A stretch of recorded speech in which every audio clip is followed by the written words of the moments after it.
Okay, so this is going to be my review of Late Phases. Now, Late Phases is a kind of recent werewolf movie. It's kind of a recent, yeah, I guess you could say recent werewolf film. The film was, I believe, is pretty much independent. It's from the same guys who, trying to think here of like what else they've been known for. I can't remember. But but the group South by Southwest, it sounds really familiar. It's like I've heard that company before. But anyway, so this pretty much delves into this movie is, as you can see from this little image here, yeah, it's a werewolf movie. It is pretty much a werewolf film. Now, this is a very unique werewolf film because it does have some of the common werewolf tropes, but I believe that this has been probably one of the best werewolf films in a while. Now, let me say this before I go any further.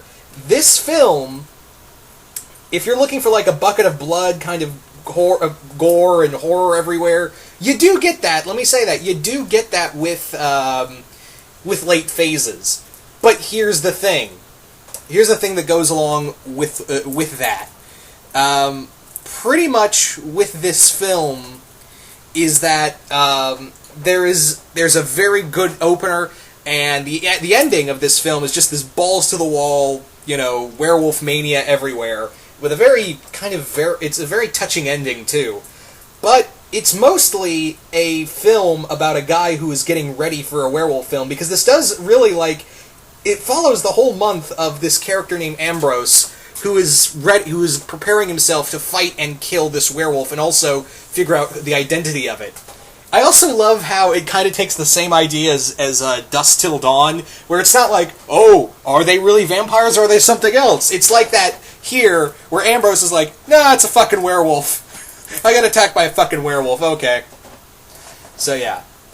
The plot delves around it, like I said, a character named Ambrose, who is a blind Vietnam veteran who has been moved to, along with his seeing eye dog, by his son, to a little community, like a little retirement community, which he is not really fond of. And basically, what this means is that he's now going to be living on his own. But however, the little community he lives in, once a month, all these horrible attacks happen. And when his new neighbor is attacked and killed in her house, along with his own seeing eye dog, he's actually more pissed off about the dog than he is about the neighbor being killed.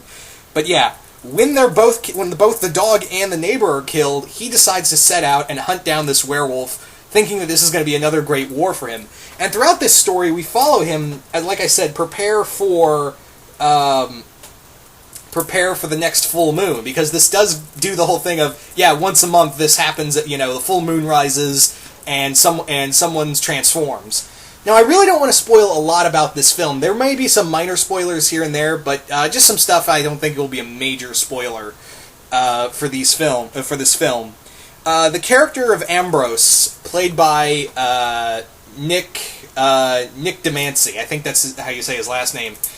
He's really good in here. He also was in the vampire film Stakeland, which is also a really good film. That's a vampire apocalypse film. That's a lot of fun, and I find it kind of funny. First he's fighting vampires, now he's fighting werewolves. He gives off an amazing performance in this film, as playing this blind veteran who is just haunted by what he did in Vietnam. Because he basically, he pretty much... now I suddenly remember, by the way, of what South by Southwest is behind. The producers of this film were behind the first VHS film, and they were also behind Stakeland. When I said Stakeland, I was like, God damn it, I know the group behind this did something I watched, and I'm like, oh yeah, Stakeland, duh! Which is also funny, because like I said, Nick Demancey was also in that film. And like I said before, he gives off a fantastic performance in this film. You do follow him as he is this... He's not like, oh, I feel bad about what I did. He does, but he's not really showing it. He is clearly haunted by what goes on in this, what happened in his past, and what kind of led to his blindness.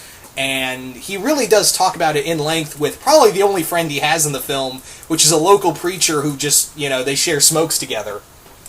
This film doesn't have the biggest cast, but I think that's for the better.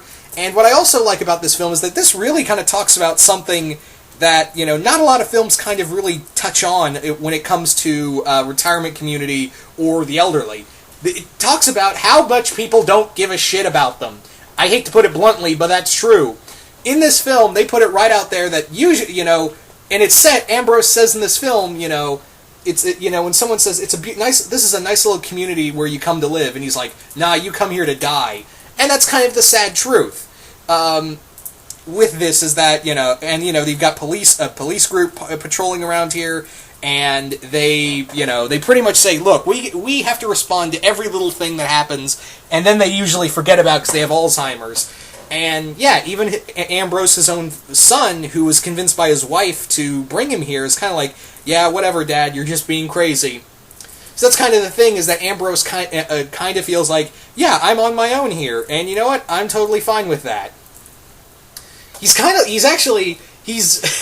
For being blind, he's actually really good at getting around on his own, and he's actually, he's badass in some scenes. Like, there's some moments where I was like, it's kind of like with Toph in Avatar, where you're like, oh yeah, I forgot you were blind. Where, he's kind of it's kind of like if Matt Murdock decided to retire as Daredevil, this would probably be him, but probably without the werewolf hunting. Actually, it is the Marvel Universe, so I wouldn't put it past him. Speaking of the werewolf, let's actually talk about the werewolf designs. The werewolf designs, it's all suitimation. It is all suitimation.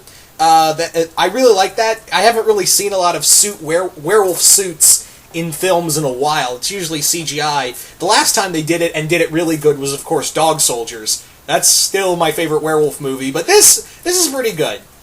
The head design of the werewolves I'm not crazy about. It's kind of like a messed up pug. The body I'm really good. I'm really appreciative of, but the head motions are really good. And also another thing I want to bring up here, and this is kind of like something I've been meaning to talk about with werewolf movies. As much as I love films like Van Helsing and all that, I do not care for the whole ripping off the skin in werewolf transformations. Why can't we have a werewolf transformation? Even if it's CGI, I would be cool with it. Like something like a transformation, like your whole body just transforms from one thing to another. What is the deal with the skin ripping? Because first off, that makes no sense, because are you just saying that all your organs and all that's been replaced, you now just, your human skin that's it, that you're just skin and under it is a werewolf? What? And after that, you just peel it off, and I never really got it. Not because, it's gross. And to be fair, during the transformation scene, it's actually done very well, because it's all done by, I think, just very little CGI, and a majority of it is practical effects. And yeah, it's done well, don't get me wrong, but I'm just not a fan of the whole the whole shedding skin thing. I'm just not a fan of it. I'm just more, maybe I'm just a werewolf traditionalist. That's a word I never thought I'd say in all my life. A werewolf traditionalist. Wonderful. But yeah, not a fan of the skin ripping. Other than that, this is a really good film of Ambrose, trying to reconnect with his son and, try to fight this monster. And when they throw down, it's a good throwdown. And yeah, this is a lot of fun. I highly recommend it. But again, this film, if you're looking for tons of werewolf action everywhere, this is a very slow burn movie. The beginning act and the ending act are all really good, and you might figure out who the werewolf might be really quick. You might figure that out. But other than that, this is a pretty good film. This is a pretty enjoyable werewolf movie, in my opinion. So if you haven't seen it yet, check it out. Anyway, once again, hope you all enjoyed this, and I will see you guys later.